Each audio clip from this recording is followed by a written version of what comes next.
If you're the parent or grandparent of a teen, you know the teen dating scene, it's changed. In fact, you may wonder if dating is even a thing anymore. So today, advice on getting your teen to date and pursue those healthy, appropriate relationships. Amy Rasmussen spends her days coaching and building up teens through her involvement with the Ivy Girl Academy. She's here with some insight. You know a lot of parents out there. I do. They're concerned. They're concerned about this trend to stop dating and hanging out more. Why don't teens go on real dates anymore, do you think? Honestly, I don't think they know how. So I kind of think of dating as driving a car. We certainly wouldn't just hand the keys over to our 16-year-old and say, have fun, good luck out there. So I think we have to take the approach of education and really take back what we know about dating and teach them. So then did parents of generations past do a better job at that, or where did the gap in communication fall? I think, you know, when we look back on how our parents dated or their parents dated, social graces and manners were so stressed. And we can do that still. We can teach them to have manners, show up on time, put your phone away. When a young man pulls up, do not text that you're there. Do not honk, like go to the door and ask her to come to the car. So we're teaching. We have to teach them because, like I said, with driving, we don't just let them go.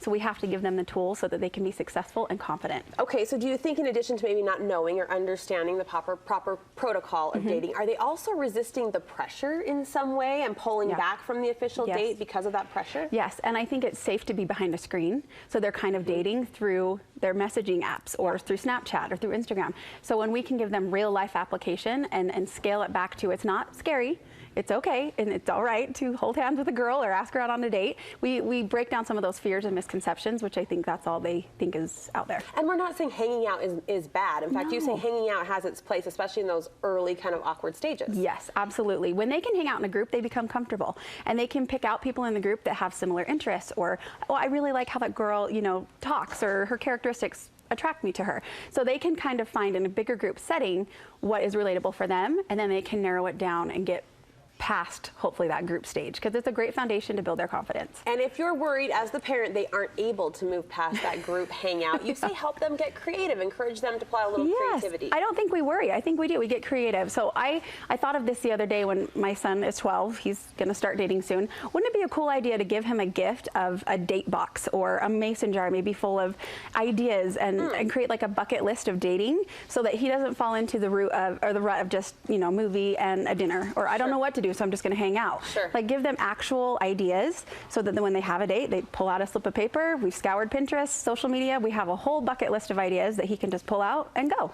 I made the observation a while ago, and this is founded in nothing but my own personal experience, but I watched people who really engaged and interacted as a family and promoted family fun on the regular, and I feel like sometimes, not always, but sometimes those teens are more prone to being creative about dates or pushing past the dinner and a movie or the hangout and just having fun. Yeah, because they have exposure and they know that they can do it in a safe way, and there's so much fun to be had outside of just the theater. I mean, when you go to a movie, you don't talk. You just sit there in the dark. So yeah, having socialization skills built into them will absolutely propel them into healthier relationships as they grow up. We don't wish doom and gloom on their little love relationships. We also know at the age of 16, they're probably not going to last. So you say the teaching extends to the end of that relationship. It does. It does. I was taught the Oreo principle or the sandwich principle. So when you have to break up or when you need to end a relationship, that doesn't mean there's anything wrong or you're a bad person. It's just not the best relationship. So the Oreo principle or sandwich principle. I've never heard this. Is you take a positive and a negative and a positive. So you kind of treat it like the sandwich, right? Oh, okay. So I think you're a great person. I had so much fun getting to know you.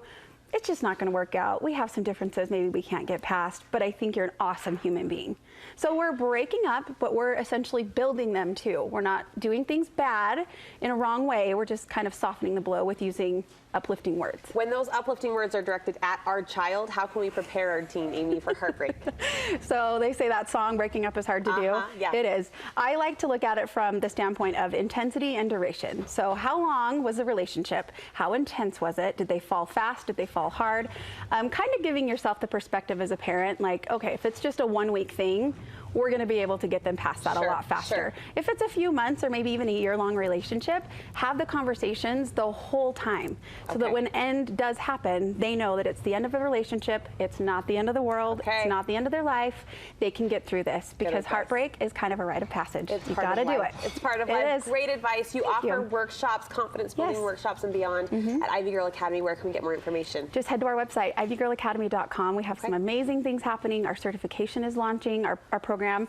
We have a mother-daughter retreat in May, which is going to be Mother's Day weekend. I'm so excited about awesome. it. So good things going on. Yes, okay. Amazing things. Thank you so much. Thank you.